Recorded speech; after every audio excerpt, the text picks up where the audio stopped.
Online news channel. గ్రామ సభలో భూ నిర్వాసితుల సమస్యలకు స్పందించిన కలెక్టర్ అరుణ.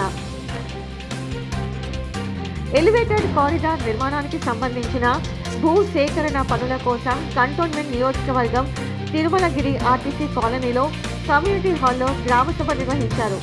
ఈ గ్రామసభకు ముఖ్య అతిథిగా జిల్లా రెవెన్యూ అధికారి Venkatachari, state highway 1 special deputy collector B Aruna, HMDA divisional engineer Satyaprasad, Tirumalagiri tahsildar S Ashok Kumar, deputy inspector Shivakumar, cantonment board engineers, ఉన్నతాధికారుల సిబ్బంది పాల్గొన్నారు. ఎలివేటెడ్ కారిడార్ నిర్మాణంలో భూములు కోల్పోతున్న నిర్వాసితుల గ్రామ సభకు పెద్ద సంఖ్యలో హాజరై తమ సమస్యలను విన్నవించారు. భూ నిర్వాసితుల్లో ఉన్న భూ సేకరణ నష్టపరిహారంపై అపోహలను, అదేవిధంగా వారు ఎదుర్కొంటున్న అనుమానాలపై అధికారులను వివరణ అడిగి తెలుసుకున్న భూబాధితులు. ఈ సందర్భంగా డిప్యూటీ కలెక్టర్ బి అపర్ణ మాట్లాడుతూ, భూ సేకరణకు ముందుగా నోటీస్ జారీ చేసి మిగతా పనులు చేపట్టాలని చంద్రశేఖర్ అధికారుల దృష్టికి తీసుకొచ్చారు. ఈ కార్యక్రమంలో Tirumalagiri surveyor M Venkatesh, revenue inspector D Sammaiah, Sunil, Sai Sarath, Tirumalagiri revenue police, cantonment board సిబ్బంది, భూ నిర్వాసితులు తదితరులు పెద్ద సంఖ్యలో పాల్గొన్నారు. మనసులో ఉన్న మాట, అది బాధ ఏంటి అన్నది ప్రతి ఒక్కరు కూడా చెప్పారు. అందరూ ఇంత శాంతియుతంగా, ఇంత క్లియర్గా చేస్తున్నందుకు చాలా మీ అందరికీ నేను నా కృతజ్ఞతలు తెలుపుకుంటున్నాను. ఇంతవరకు చెప్పిన అందరూ కూడా ఒకటే, ప్రభుత్వం చేసే ఏ పనినైనా డెవలప్మెంట్ని మేము స్వాగతిస్తున్నాము.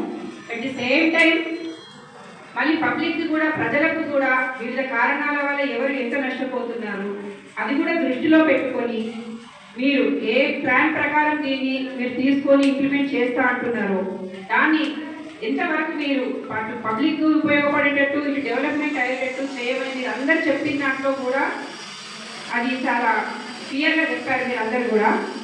ఇప్పుడు ఏదైతే రోడ్ విడ్త్ 200 ఫీట్ అనేది ఉందో అందరికీ కూడా అదొకటే, దాన్ని తగ్గిస్తే అట్లీస్ట్ మీకు ఆ లైవ్లీహుడ్ అంటే మీరు ఉంటున్న షాప్స్ కానీ ఇల్లు కానీ అది పోకుండా ఉంటుంది, మీకు ఉండడానికి ఉంటుంది, రోడ్ డెవలప్మెంట్ కూడా జరుగుతుంది అనే విషయాన్ని అందరూ చాలా క్లియర్గా చెప్పారు.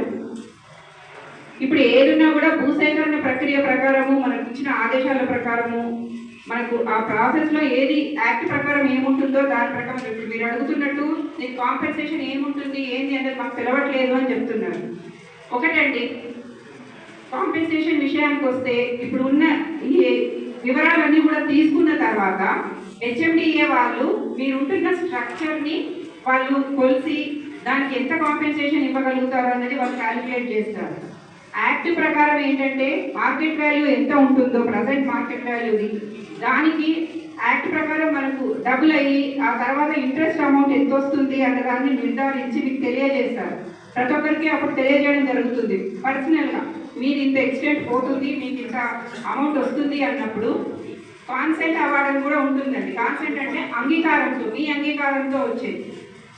సో ఈ కాన్సెంట్ అవార్డులో ఏంటంటే ఒక అమౌంట్ వరకు వచ్చిన తర్వాత ఈ అమౌంట్ మాకు తక్కువ అవుతుంది, కొంచెం పెంచండి అన్నప్పుడు జిల్లా కలెక్టర్ గారికి అధికారం ఉంటుంది దాంట్లో అమౌంట్ పెంచడానికి.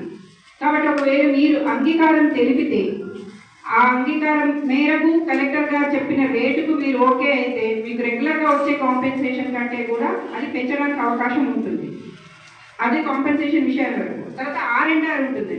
R&Rలో యాక్చువల్ ఏంటంటే ఇప్పుడు మీ షాప్ పోతుందా, లైవ్లీహుడ్ పోతుందా, ఓనర్ ఉంటాడు, టెనెంట్ ఉంటాడు, టెనెంట్ ఎన్ని ఇయర్స్ నుంచి ఉన్నారు, ఓనర్ ఎప్పటి నుంచి ఉంటున్నారు, వాళ్ళకి ఎంతమంది పిల్లలు, వాళ్ళ లైవ్లీహుడ్ ఎంత పోతుంది, వాళ్ళ డిస్ప్లేస్మెంట్ అంటే అక్కడ నుంచి మొత్తం మార్చబడుతున్నారా, ఎంత పార్ట్ ఎఫెక్ట్ అవుతుంది, ఇవన్నీ వివరాలు కూడా తీసుకోవడం జరుగుతుంది. ఒకటి ఏంటంటే ఇప్పటివరకు మీరు అందరు చెప్పిన దాంట్లో 200 ఫీట్ నుంచి 100 కానీ 120 కానీ తగ్గించండి అని అన్నారు. సో ఇవన్నీ విజ్ఞప్తులు కూడా ఇది గ్రామసభ ఇప్పుడు మీరు అన్నట్టు పేపర్ మీద పెడుతున్నారు అయిపోయింది అన్నది కాకుండా దీన్ని మా విన్నపంగా మీరు తెలియజేయండి అంటున్నారు. ఇంతమంది ఇంత క్లియర్గా చెప్పిన విన్నపాన్ని ఖచ్చితంగా మేము ప్రభుత్వానికి, కలెక్టర్ గారికి, రిజిస్ట్రేషన్ డిపార్ట్మెంట్కి వీటన్నిటికీ పరిశీలించిన తర్వాత వాళ్ళు ఏమైతే నిర్ణయం తీసుకుంటారో మీరు ఏమంటున్నారు, కమ్యూనికేషన్ గ్యాప్ ఉందండి. అవునండి ఉంది. ఎందుకంటే ఎందుకంటే యాక్చువల్గా నోటిఫికేషన్ ఇచ్చిన ఇమీడియట్గా పెట్టాల్సి ఉన్నా కూడా గ్రామ సభ అప్పుడు ఇవన్నీ తెలియజేయాల్సి ఉండే. కానీ కొన్ని పలు కారణాల వల్ల మనకు కొంచెం లేట్ అయినా సర్వే చేయాలి, తగిన సమయంలో చేయాలి కాబట్టి ఆ సర్వే చేయడం వల్ల తర్వాత ఈ గ్రామ సభ పెట్టడం జరిగింది. ఏదున్నా కమ్యూనికేషన్ గ్యాప్ ఉండదండి, అదొకటి మాత్రం చెప్తున్నాను. ఏదున్నా గవర్నమెంట్ నుంచి మాకు ఏ నిర్ణయాలు వచ్చినా కూడా, ఏ వివరాలు వచ్చినా కూడా అవన్నీ మీకు తెలియజేయడం జరుగుతుంది.